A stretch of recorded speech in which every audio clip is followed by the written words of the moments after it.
Landscape painting is easy. If you zoom in this photo submitted by Ian, you'll see that we have plenty of interesting elements to work with. So I cropped the photo to remove this tree that was drawing too much attention away from the main area of interest, because cropping is the easiest way to remove unnecessary elements. Next, I sketched the composition on my canvas and added a wash of cadmium red. I use cadmium red because it creates a warm undertone that will influence the colors I add on top.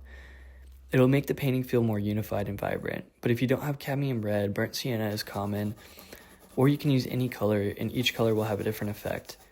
My next step is grouping elements into big shapes, which I block in with single colors. This will help simplify the composition, and it'll set a strong foundation.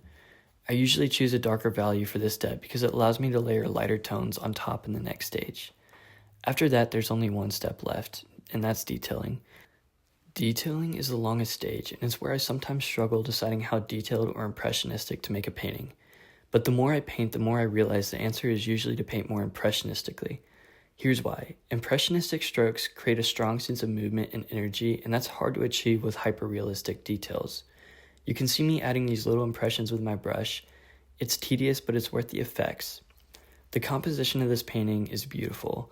I love how the ledge is a leading line to the people, but it's stopped from running off the canvas by the bush on one side and the ducks on the other. Leading lines like this are a great way to guide the viewer's eye through your painting to your focal point. I like how the people are balanced by this massive trees and reflections on the other side, and most of all, I love the focal area. Not just because of contrast in values, but because it's people. People in paintings naturally draw attention. They bring a sense of narrative and emotional connection. As humans, we're inherently curious about their story, and that curiosity is a strong subject for painting. This is just a practice painting, but I'm considering doing this on a larger scale, so let me know in the comments if you'd like to see that. I'm always looking for reference photos for painting, so if you have any good ones, send them to my email, jakes.epic.art@gmail.com.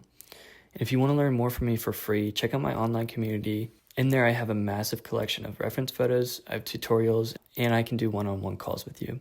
Remember that every painting is a step forward. Don't stress about perfection, just enjoy the process and keep learning.